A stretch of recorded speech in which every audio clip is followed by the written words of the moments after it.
Terima kasih kerana menonton dan memilih channel ini. Sila tekan like, share dan subscribe agar anda tidak ketinggalan mengenai isu politik semasa yang kami sampaikan setiap masa. Terima kasih.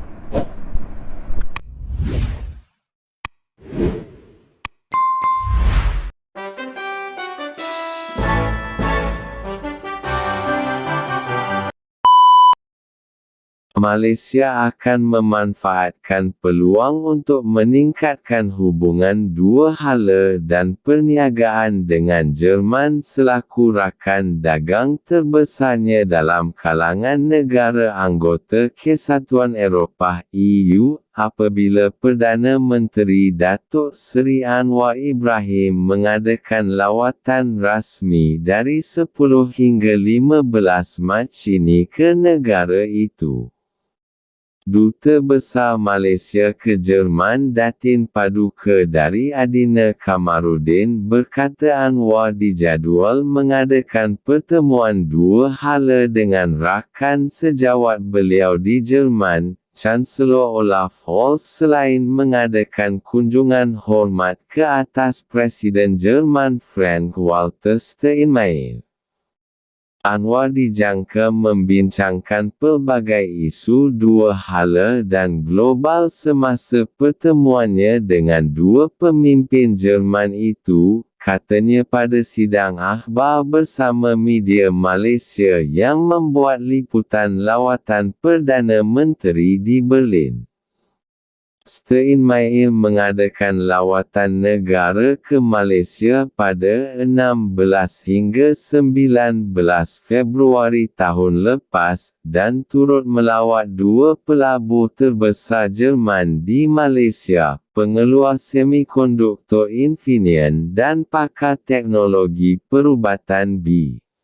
Brown. Dalam lawatannya, Steinmeier berkata Malaysia akan menjadi lokasi penting bagi syarikat Jerman untuk mempelbagaikan perniagaan dan pelaburan, dan katanya terdapat lebih 700 syarikat Jerman berpangkalan di Malaysia pada masa ini yang mewujudkan 65,000 pekerjaan. Menurut Adina, Anwar yang dijangka tiba di sini pada pukul 10 malam pada Ahad pukul 5 pagi, Isnin, akan bertemu pemimpin industri terkemuka dalam 6 pertemuan dan sesi libat urus, kebanyakannya melibatkan perusahaan kecil dan sederhana (PKS) terkemuka negara itu yang berperanan sebagai tulang belakang ekonomi Jerman. Bertemu 30 kapten industri.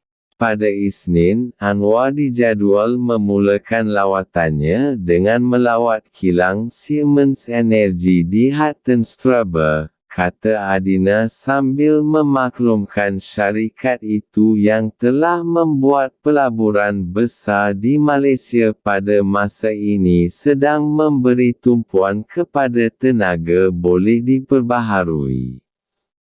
Siemens Energy menghasilkan tenaga boleh diperbaharui daripada matahari, angin, air dan biogeosim, dan penggiat utama dalam peralihan tenaga negara yang menggaji kira-kira 26,000 pekerja.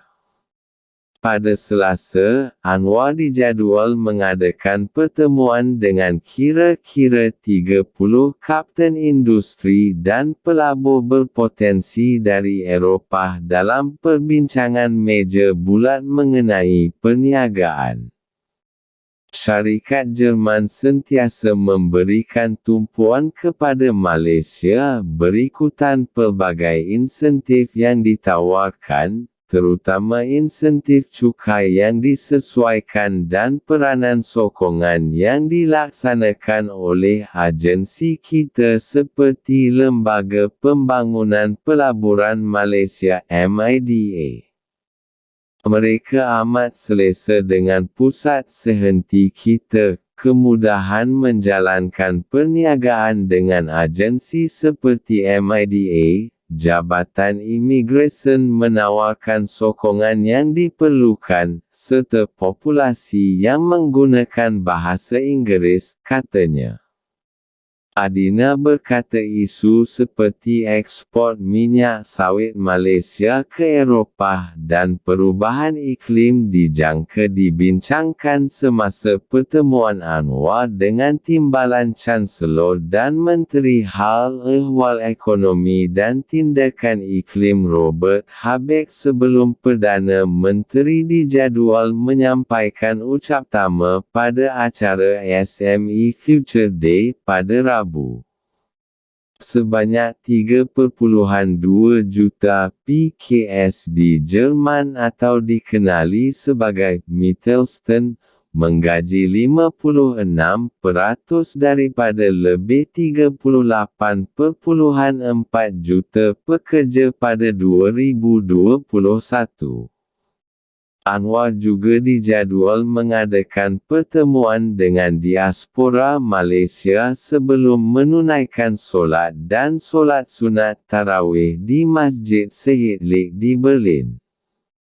Semasa di Berlin, Perdana Menteri akan menyampaikan ucapan di Yayasan Korba, iaitu sebuah organisasi bukan berasaskan keuntungan yang memfokus kepada isu sosial dan politik. Anwar akan turut berkunjung ke Hamburg bagi menghadiri Majlis Makan Malam Persahabatan Asia Timur ke-101 Ostasiaties Liebesmahl Anjuran Persatuan Perniagaan Asia Pasifik Jerman, dan dijadualkan menyampaikan ucap tama. Menurut Adina, berikutan perang Ukraine yang menjejaskan Jerman, terutama dari segi ketersediaan gas yang murah, negara itu kini meninjau Asia Tenggara untuk mempelbagaikan perniagaan.